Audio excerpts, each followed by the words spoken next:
Bismillahirrahmanirrahim. My dear students, welcome back to my new lecture. In this lecture I will talk about hyperthyroidism, but before going into detail of hyperthyroidism, let me first discuss the two important functions of triiodothyronine, which I didn't discuss in my previous lecture, in lecture number 12. Lecture number 12 में मैंने functions of thyroid hormone discuss किए थे detail में, लेकिन दो functions still remaining है. वो दो फंक्शंस पहले मैं डिस्कस करूंगा, उसके बाद हाइपरथायरॉयडिज्म पे आऊँगा, क्योंकि वो दो फंक्शंस भी हाइपरथायरॉयडिज्म के साथ बहुत ज़्यादा रिलेटेड हैं. So what are those two remaining function? वो दो रिमेनिंग फंक्शन ये है कि T3 जो है ये मेनली ये एनाबॉलिक हार्मोन भी है और कैटाबॉलिक भी है. एनाबॉलिक मीन कि ये सिंथेसिस भी करता है और ब्रेक डाउन भी, प्रोडक्ट की ब्रेक डाउन भी करता है. सिंथेसिस मीन कि ये प्रोटीन सिंथेसिस भी करता है, और एनाबॉलिक इनेक्शन ये है इस तरह है, कैटाबॉलिक इनेक्शन इस तरह है कि ये प्रोटीन की ब्रेक डाउन भी करता है, लिपिड्स की ब्रेक डाउन भी करता है. जो हमारे एडिपोज टिश्यू में पर्टिकुलरली जो लिपिड स्टोर्ड होते हैं in the form of triglycerides, उनकी लाइपोलाइसिस करता है, उनके ब्रेक डाउन करता है, उनको कन्वर्ट करता है into glycerol and fatty acid. और ये फैटी एसिड एंड ग्लाइसरॉल जो है फिर ब्लड में रिलीज हो जाते हैं, ब्लड के थ्रू वेरियस बॉडी सेल्स तक पहुंचते हैं, और वो सेल जो है उनको as a source of ATP use करते हैं, mean to say ATP synthesis के लिए फिर उनको यूज़ करते हैं. क्योंकि मेन फंक्शंस ही T3 का ये है कि ये बॉडी में एटीपी की सिंथेसिस को इंक्रीज़ करता है और साथ साथ एटीपी की ब्रेक डाउन को भी इंक्रीज़ करता है. और ये साथ साथ प्रोटीन की जो ब्रेक डाउन है उनको भी जो है प्रोटीन की सिंथेसिस भी रेगुलेट करता है. लेकिन अगर बॉडी में जो है ग्लूकोज की कंसंट्रेशन कम है या जो है फैटी एसिड फैट्स कम है, तो फिर जो प्रोटीन स्टोर होते हैं ये उन प्रोटीन की ब्रेक डाउन भी करता है और प्रोटीन को अमीनो एसिड में कन्वर्ट करता है, और सेल पर उन अमीनो एसिड को एटीपी सिंथेसिस के लिए उनको कन्वर्ट करते हैं ग्लूकोज में, और फिर उस ग्लूकोज को फिर एटीपी में कन्वर्ट करते हैं. सो इस तरह the two remaining functions of T3 is T3 also promote lipolysis. Lipolysis means breakdown of lipids, break down of lipids stored in adipose tissue. हमारे जो फैट्स टिश्यू होते हैं, fatty tissue in adipose tissue, and convert them into fatty acid and glycerols. And another function is that T3 also promote catabolism. Catabolism means breakdown of protein. Catabolism of proteins and convert them into amino acids, and the cell then use amino acid for the synthesis of ATP. So these were the two other important functions of T3 which I didn't discuss in my previous lecture. I will discuss these functions again when I will talk in detail about symptoms of hyperthyroidism. So now let's come to our topic. What is hyperthyroidism? Hyperthyroidism consists of two words, hyperthyroidism. Hyper means over activity, and thyroidism means activity of thyroid gland. So hence hyperthyroidism can be defined as overactivity of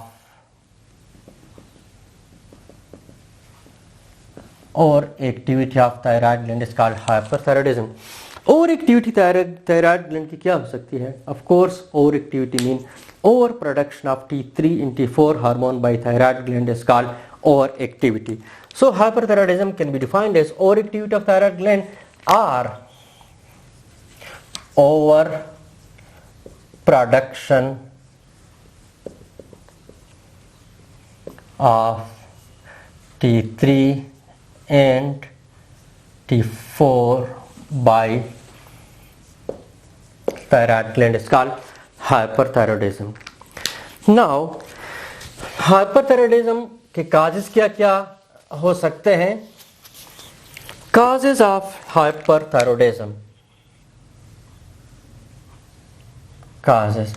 The first cause of hyperthyroidism can be first cause tumor of thyroid gland. What is tumor? Tumour क्या होता है? जब किसी भी organ के sales abnormally divide होना start करते हैं और उनकी नंबर जो है एबनॉर्मली इंक्रीज हो जाती है, इसको ट्यूमर कहते हैं.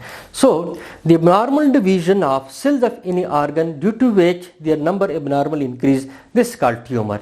कभी कभी क्या हो जाता है, लेट्स सपोज एक नॉर्मल थायराइड ग्लैंड है, उसमें नॉर्मल नंबर ऑफ फॉलिकल्स हैं या normal number of follicular cells हैं, जिनसे फॉलिकल बने होते हैं उनको फॉलिकुलर सेल्स कहते हैं. तो कभी कभी ये एबनॉर्मली डिवाइड होना स्टार्ट हो जाता है और उसके रिजल्ट में फॉलिकुलर सेल जो है उनकी नंबर इंक्रीज हो जाती है और इस तरह नंबर ऑफ फॉलिकल भी इंक्रीज हो जाते हैं. तो इस तरह थायराइड ग्लैंड का साइज भी थोड़ा सा बढ़ जाता है और उसके रिजल्ट में ऑफकोर्स जब नंबर ऑफ फॉलिकल कम थे ऑफ कोर्स या नॉर्मल थे तो normal production of T3 and T4 हो रहा था. और अब जब नंबर ज्यादा हो गए of course now there will be over production of T3 and T4.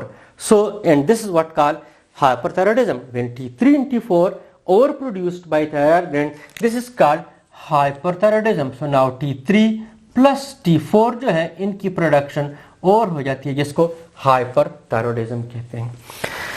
Now, what is the another cause of hyperthyroidism? One was tumor, which we discussed. Another one is immune disorder, which is called Graves' disease. Graves' disease is the another cause of hyperthyroidism. What is Graves' disease? Graves' disease, it is an autoimmune disorder. Autoimmune disorder. पहले मैं ये बताऊंगा कि autoimmune disorder क्या होता है, फिर Greaves disease पे आएंगे.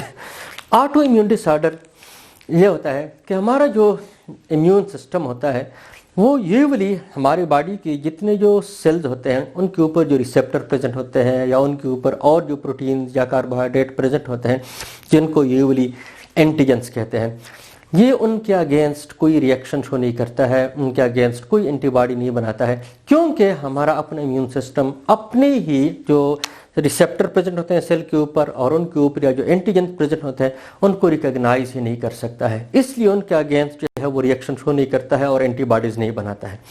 कुछ केसेस में इम्यून सिस्टम अपने बॉडी के जो सेल्स होते हैं उनके ऊपर जो रिसेप्टर या एंटीजेंस प्रेजेंट होते हैं उनके अगेंस्ट जो है एंटीबॉडीज बनाना स्टार्ट कर लेता है. इसको हम ऑटो इम्यून डिसऑर्डर कहते हैं. सो ग्रीव्स डिजीज क्या है? एक ऑटो इम्यून डिसऑर्डर है. इसमें क्या होता है, इसमें इम्यून सिस्टम जो थायराइड फॉलिकुलर सेल्स जो होते हैं, ये फॉलिकुलर सेल्स हैं, इनके ऊपर TSH के रिसेप्टर प्रेजेंट होते हैं. तो इन रिसेप्टर के अगेंस्ट एंटीबॉडीज बनाना स्टार्ट कर लेता है और वो एंटीबॉडी जिनको थायराइड स्टिमुलेटिंग इम्यूनोग्लोबुलिन कहते हैं, और वो एंटीबॉडी बिल्कुल जिस तरह TSH अपने रिसेप्टर के साथ बाइंड करता है, लेट्स सपोज ये एक TSH है, this the TSH and this TSH come and bind with its receptor, अपने रिसेप्टर के साथ बाइंड करता है और उसके रिस्पांस में ये जो फॉलिकुलर सेल है ये स्टिमुलेट हो जाता है, इन response T3 and T4 hormone बनाता है. तो ये एंटीबॉडी जो है, let's suppose this is one antibody, there is this here is another TSH receptor and here is antibody against, ये जो एंटीबॉडी है let's suppose against TSH receptor, बिल्कुल ये एंटीबॉडी जो है जिस तरह TSH अपने रिसेप्टर के साथ बाइंड करता है, ये एंटीबॉडी भी जिसको थायराइड स्टिमुलेटिंग इम्यूनोग्लोबुलिन एंटीबॉडी कहते हैं, ये एंटीबॉडी TSH की तरह TSH के रिसेप्टर के साथ बाइंड करती है और जिस तरह TSH अपने रिसेप्टर को स्टिमुलेट करता है और उसके रिस्पांस में T3 and T4 हार्मोन बनते हैं, बिल्कुल जब ये एंटीबॉडी TSH के रिसेप्टर के साथ बाइंड कर जाती है तो ये फॉलिकल सेल जो है फॉलिकुलर सेल स्टिमुलेट हो जाता है और उसके रिस्पांस में T3 and T4 हार्मोन जो है वो बनते हैं, प्रोड्यूस हो जाते हैं और फिर रिलीज होते हैं. लेकिन थोड़ा सा डिफरेंस है TSH and thyroid stimulating immunoglobulin के स्टिमुलेशन में. TSH जो है ये 1 आवर तक अपने रिसेप्टर के साथ बाइंड रहता है और इस रिसेप्टर को स्टिमुलेट करता है और 1 आवर तक T3 and T4 की प्रोडक्शन होती है। और इसकी binding affinity thyroid stimulating immunoglobulin antibody की बाइंडिंग एफिनिटी अप्रॉक्सीमेटली मोर है और ये 12 आवर तक इस रिसेप्टर के साथ बाइंड होता है और 12 आवर तक T3 and T4 की प्रोडक्शन होती है। तो इस तरह जब ये एंटीबॉडीज बनना स्टार्ट हो जाते हैं तो T3 and T4 की प्रोडक्शन भी इंक्रीज हो जाती है क्योंकि इनका जो स्टिमुलेशन टाइम ऑफ स्टिमुलेशन है ये मोर प्रोलॉन्ग है in comparison to TSH। So in this way this antibody it mimics TSH। Mimic mean mimicry से निकला है। मेमिक्री मीन किसी चीज की नकल उतारना, किसी की नकल उतारना। तो बिल्कुल ये एंटीबॉडी है ये TSH की नकल उतारती है, बिल्कुल TSH की तरह उसके रिसेप्टर के साथ बाइंड करती है और इस रिसेप्टर को स्टिमुलेशन रिसेप्टर की स्टिमुलेशन के बाद T3 and T4 production start हो जाती है और ज्यादा होती है T3 T4 प्रोडक्शन क्योंकि इसका जो स्टिमुलेटरी टाइम है वो अप्रॉक्सीमेटली 12 आवर तक है। तो उसके रिस्पॉन्स में T3 and T4 हार्मोन क्या हो जाते हैं, T3 and T4 plus T4 की प्रोडक्शन और हो जाती है, और production of T3 and T4 जिसको हाइपर थायराइडिज्म कहते हैं। और एक बात मैंने और बताई थी कि जब ये फॉलिकुलर सेल जो है इनकी स्टिमुलेशन ज्यादा हो जाती है तो ये फिर डिवाइड भी हो जाते हैं। तो ये जब डिवाइड हो जाते हैं, ऑफ कोर्स जब फॉलिकुलर सेल डिवाइड हो जाते हैं तो नंबर ऑफ फॉलिकल जो है इंक्रीज हो जाते हैं और जब नंबर ऑफ फॉलिकल इंक्रीज हो जाते हैं तो थायराइड का साइज भी इंक्रीज हो जाता है approximately 2 to 3 times. Normal size of thyroid gland approximately 15 to 20 ग्राम होता है और जब जिनको जो है ग्रीवियस डिजीज होती है तो थायराइड का साइज जो है अप्रॉक्सीमेटली 60 ग्राम तक पहुंच जाता है। सो अब हम डिस्कस करेंगे T3 and T4 की और प्रोडक्शन तो हमने डिस्कस कर ली, इनकी काजेज भी हमने डिस्कस कर ली। और प्रोडक्शन के दो मेन काजेज हैं, ट्यूमर है और एक है ग्रेविस डिजीज। अब हाइपरथायरॉयडिज्म के सिम्टम्स क्या होंगे, what are the symptoms of hyperthyroidism, symptoms of hyperthyroidism symptoms. Number first symptom, जिस तरह के हमने डिस्कस किया था फंक्शंस ऑफ ट्राइयोडिथायरोनिन में कि फर्स्ट फंक्शन जो है उसका इंक्रीज मेटाबॉलिक रेट, सो बेसल मेटाबॉलिक रेट। तो ये क्या करता है, जब इनकी और प्रोडक्शन हो जाती है तो मेटाबॉलिक रेट और इंक्रीज हो जाता है। So increase metabolic rate, increase metabolic rate mean और प्रोडक्शन ऑफ एटीपी, एटीपी की प्रोडक्शन ज्यादा हो जाती है एंड एटीपी का यूज भी ज्यादा हो जाता है। So increase metabolic rate. Second function के मेन फंक्शन है ट्राइयोडिथायरोनिन का कि ये एटीपी की प्रोडक्शन को इंक्रीज करता है और साथ साथ एटीपी की यूज को भी इंक्रीज करता है। जब एटीपी की ब्रेक डाउन होती है तो उसके रिजल्ट में जो एनर्जी जो प्रोड्यूस हो जाती है, जो एनर्जी लिबरेट हो जाती है, 35% of that energy is used in work while 65% produce heat. 65% जो है हीट प्रोड्यूस करती है। तो जब हीट प्रोड्यूस होता है, ऑफ कोर्स जब मेटाबॉलिज्म इंक्रीज हो जाता है उसके रिजल्ट में जो है हीट प्रोड्यूस होता है, तो हीट के रिजल्ट में तो ऑफ कोर्स टेम्परेचर तो राइज होगा। तो another symptom is what, increase body temperature, increase body temperature. Third symptom क्या है, ऑफ कोर्स जब हीट की प्रोडक्शन इंक्रीज हो जाती है तो बॉडी जो है हीट को फिर लॉस भी करती है in the form of sweating.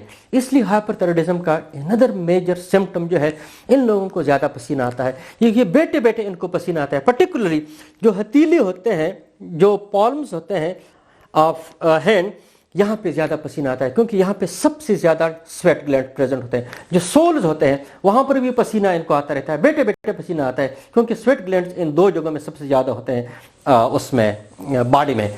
तो अनदर सिम्टम्स क्या है, अनदर सिम्टम है sweating. Now another number fourth symptom is irregular heartbeat। irregular heartbeat का मतलब है, और heart consist of 4 chambers. Upper two are called atria, हमारा हार्ट है, upper two are called atria and lower two are called ventricles.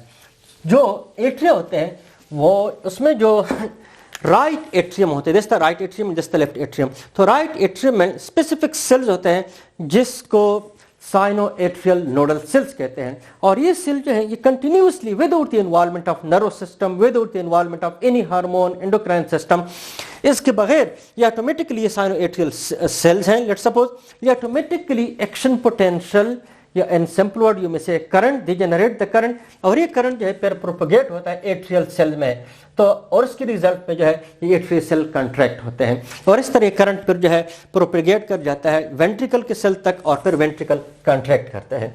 तो ये cell जो है ये cell automatically action potential generate करते हैं, और उसके रिजल्ट में कार्डियक कंडक्शन, हार्ट रेट जो है रेगुलेट होता है, कार्डियक कंडक्शन एंड रिलैक्सेशन होता है। लेकिन इन सेल्स के ऊपर एपिनेफ्रिन, जिसको एड्रेनालिन भी कहते हैं, के रिसेप्टर्स होते हैं, जिसको बीटा एड्रीनर्जिक रिसेप्टर कहते हैं। तो जिस तरह के मैंने किसी लेक्चर में डिस्कस किया था कि जो नर्व सिस्टम या हर एंडोक्राइन सिस्टम जो है वो कार्डियक एक्टिविटी को क्या करता है, उसके गेयर को इंक्रीज कर सकता है, उसकी एक्टिविटी को इंक्रीज करता है, लेकिन इनके इन्वॉल्वमेंट के बगैर भी हार्ट जो है काम करता है। एपिनेफ्रिन अगर रिलीज हो जाए तो, और जब एपिनेफ्रिन अपने रिसेप्टर के साथ बाइंड कर जाता है, तो ये जो सेल्स हैं, साइनोएट्रियल सेल्स हैं, ये सेल्स जो है क्या करते हैं, ये फिर मोर रैपिडली और more fastly start to produce action potential. और जब एक्शन पोटेंशियल की टाइमिंग जो है कम हो जाती है, तेजी से जनरेट होना स्टार्ट हो जाते हैं, तो of course atria contraction and relaxation भी and ventricle contraction and relaxation भी तेज हो जाता है। इसको हार्ट रेट कहते हैं कि हार्ट रेट अब इंक्रीज हो गया।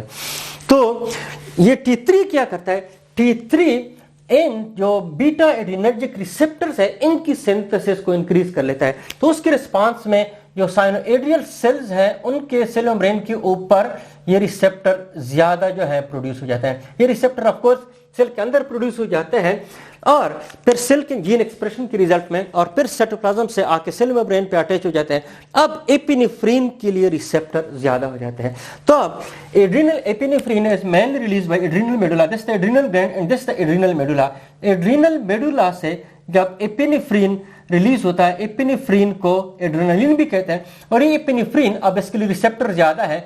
किसने ज्यादा किए हैं, T3 ने ज्यादा किए हैं, because of the action of T3 now there is more beta adrenergic receptor, so now more epinephrine work on sinoatrial cell, so इनकी स्टिमुलेशन अब ज्यादा है, तो इसके रिजल्ट में एक्शन पोटेंशियल भी ज्यादा प्रोड्यूस हो रहा है, और उस एक्शन पोटेंशियल के रिजल्ट में कार्डियक कंट्रैक्शन जो है या कार्डियक रेट जो है वो भी इंक्रीज हो जाता है। और जब एपिनेफ्रिन की कंसंट्रेशन डिक्रीज हो जाती है तो फिर क्या होता है, तो ऑफ कोर्स फिर का हार्ट रेट जो है डिक्रीज हो जाता है। इसको इर्रेगुलर हार्ट बीट कहते हैं।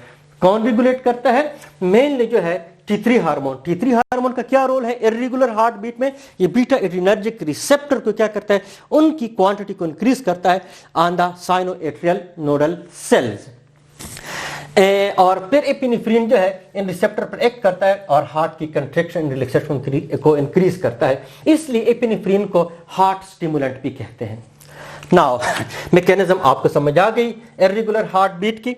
Now let's come to the another function, it increase ventilation rate. What is ventilation? Ventilation तो जनरली आप जानते हैं, वेंटिलेशन हम कहते हैं जिस रूम में जो है विंडो होता है, हम कहते हैं कि इसका वेंटिलेशन जो है अच्छा है, विंडो के थ्रू जो है ताज़ा हवा का अंदर आना, और जो है जो पोल्यूटेड एयर होता है उसका बाहर जाना, इसको वेंटिलेशन कहते हैं। इस तरह जो हमारे जब इंस्पायरेशन के दौरान जब हम ऑक्सीजनेटेड एयर लेते हैं उसको हम इंस्पायरेशन कहते हैं, और एक्सपायरेशन के दौरान जब हम कार्बन डाइऑक्साइड को एक्सपेल करते हैं उसको हम एक्सपायरेशन कहते हैं। तो क्या एक वेंटिलेशन हो रहा है, तो इसको ब्रीथिंग भी कहते हैं। सो व्हाट इज वेंटिलेशन और what is breathing? The movement of air in and out of the lung is called breathing. तो ये क्या करता है, ये वेंटिलेशन और ब्रीथिंग रेट को इंक्रीज करता है। It increases ventilation or breathing rate. Now what is the mechanism? How it increases the ventilation rate? You know, मैंने पिछले लेक्चर में मैंने बात की थी कि जो T3 हार्मोन है ये ऑक्सीजन, ये ग्लूकोज की कंजम्पशन या ग्लूकोज की यूज को सेल के अंदर इंक्रीज करता है, ग्लूकोज को एटीपी में कन्वर्ट करता है। ऑफ कोर्स अगर ग्लूकोज की कंजम्पशन ज्यादा हो रही है सेल में और उससे एटीपी बन रहा है तो जाहिर बात है ऑक्सीजन की कंजम्पशन को भी इंक्रीज करता है। तो जब ऑक्सीजन की कंजम्पशन सेल्स में, बॉडी के सेल में ज्यादा हो जाती है तो उसके रिस्पांस में कार्बन डाइऑक्साइड बनता है। जब कार्बन डाइऑक्साइड की कंसंट्रेशन बॉडी में ज्यादा हो जाती है तो हमारे ब्रेन में जो मिडिल ऑब्लांगेटा है, आप लोगों ने रेस्पिरेटरी सिस्टम में पढ़ा होगा कि this is the brain, this the cerebrum, this is cerebellum, mid brain, pons, medulla oblongata, spinal card.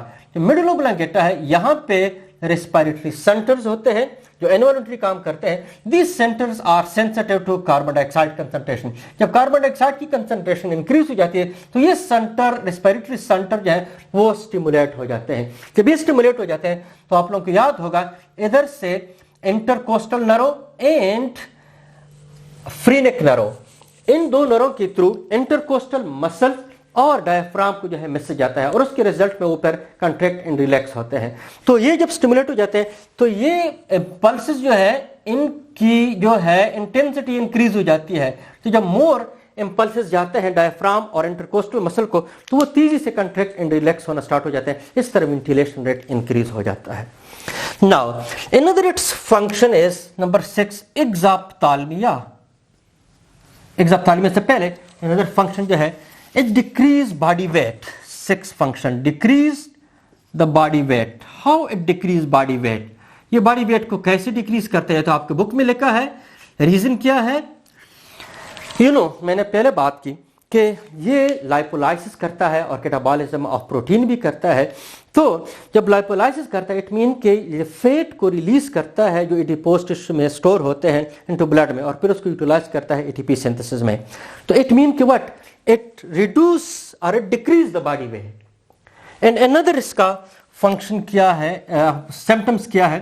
Number 7 symptom, एक muscle weakness of muscle। इसकी वजह से मसल जो है वीक हो जाते हैं। वीकनेस ऑफ मसल कैसे वीक हो जाता है? जिस तरह की मैंने बात की थी कि ये नाबालिक कनेक्शन भी है, कैटाबॉलिक कनेक्शन भी है। ये मसल की ब्रेक डाउन भी करता है। मसल में जो 3 मायोसिन फिलामेंट होते हैं वो अमाइनो एसिड से बने होते हैं, प्रोटीन से बने होते हैं। तो ये उनकी ब्रेक डाउन करता है, उनको अमाइनो एसिड में कन्वर्ट करता है और सिर पर उन अमाइनो एसिड को ग्लूकोज में कन्वर्ट करता है और ग्लूकोज को एटीपी सिंथेसिस के लिए यूज करते हैं। तो अगर एक 3 मायोसिन की ब्रेक डाउन ज्यादा हो जाए तो ऑफकोर्स उसके रिजल्ट में जो है मसल वीक हो जाते हैं। Now the another very important function of hyperthyroidism, a symptom of hyperthyroidism is exophthalmia.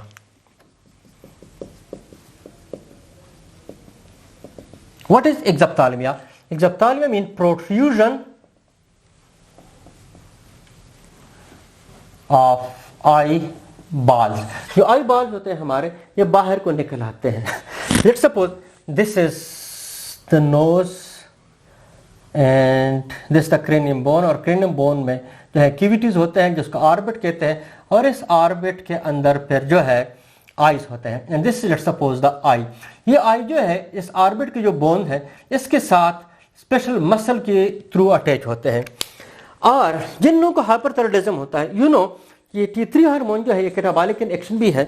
ये इन मसल्स की क्या करता है, T3 जो है इन मसल पर एक्ट करता है और इनकी ब्रेक डाउन करता है और उसके रिजल्ट में ऑफ कोर्स सेल के अंदर साइटोप्लाज्म भी होता है। तो साइटोप्लाज्म भी रिलीज हो जाता है और कुछ सेलुलर डिब्रिज भी यहाँ पे एकम्युलेट होना स्टार्ट कर लेते हैं जिसको एडीमा कहते हैं।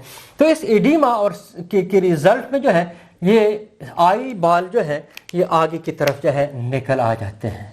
यहाँ पे दिस प्रोट्रूजन ऑफ आई बाल इज कॉल्ड एक्सॉप्थाल्मिया। और ये एक्सॉप्थाल्मिया हाइपरथायराइडिज्म की क्लासिकल सिम्टम है। जिन लोगों को हाइपरथायराइडिज्म होता है उनके आई बाल निकले होते हैं। लेकिन अगर हाइपरथायराइडिज्म ग्रीवियस डिजीज की वजह से होता है तो फिर उनमें जो है एक्सॉप्थाल्मिया इंतहाई प्रोमिनेंट होता है। Remember exophthalmia is the classical symptom of hyperthyroidism. लेकिन अगर हाइपरथायराइडिज्म ग्रीवियस डिजीज की वजह से है तो एक्सॉप्थाल्मिया जो है मोर सीवियर होता है। सो एक्सॉप्थाल्मिया मोर severe in case of grievous disease। कहने का मतलब है कि एक्सॉप्थाल्मिया हाइपरथायराइडिज्म की सिम्टम भी है और साथ साथ ग्रीवियस डिजीज की मेजर सिम्टम भी है। ओके कुछ केसेस में ये प्रोट्रूजन ऑफ आई बाल इतना सीवियर होता है, इतना आगे की तरफ चला जाता है कि कि आई से ऑप्टिक नर्व के थ्रू विजुअल इंफॉर्मेशन ब्रेन तक पहुंचता है। ये आई बाल इतना आगे की तरफ चला जाता है कि ये ऑप्टिक नर्व जो है डैमेज हो जाती है और इस तरह बंदे की नजर जो है चली जाती है। Now another symptom which is not mention in your book but it is also the classical symptom कि जिन लोगों को हाइपरथायराइडिज्म होता है उनको डायरिया होता है। Another symptom is diarrhoea. Why diarrhoea? इन लोगों को डायरिया क्यों हो जाता है? तो आपके बुक में या I think in federal book में लिखा है, लेकिन रीजन क्या है? रीजन ये है कि हमने फंक्शन में पढ़ा था कि गैस्ट्रोइंटेस्टाइनल मोटिलिटी को रेगुलेट करता है। जिन लोगों का T3 लेवल हाई होता है तो T3 की वजह से, हाई लेवल की वजह से इंटेस्टाइनल मोटिलिटी इंक्रीज हो जाती है।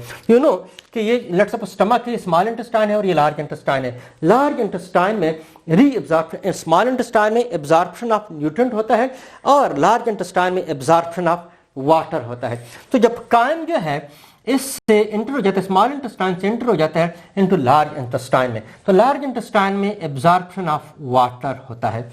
अब अगर इंटेस्टाइनल मोटिलिटी तेज है तो इस इंटेस्टाइन को, लार्ज इंटेस्टाइन को सफिशिएंट टाइम नहीं मिल जाता है कि वो जो है वाटर को एब्जॉर्ब करे, इसलिए फिर बंदे को डायरिया हो जाता है। नॉर्मली जब कायम इधर आ जाता है लार्ज इंटेस्टाइन में तो इससे वाटर की एब्जॉर्प्शन हो जाती है, तो जो कायम होता है वो सॉलिड हो जाता है और फीसिस में कन्वर्ट होता है। तो जब इंटेस्टाइनल मोटिलिटी तेज होती है तो एब्जॉर्प्शन ऑफ वाटर नहीं होता है, इसलिए जो है फिर क्या होता है, कायम जो है मोर लिक्विड होता है, क्योंकि उसके अंदर मोर वाटर होता है, इसलिए जो है फिर बंदे को डायरिया हो जाता है या मोशन उसको हो जाता है। So these were all the major symptoms of hyperthyroidism. In the next lecture, inshallah, I will talk about hypothyroidism. Class finish.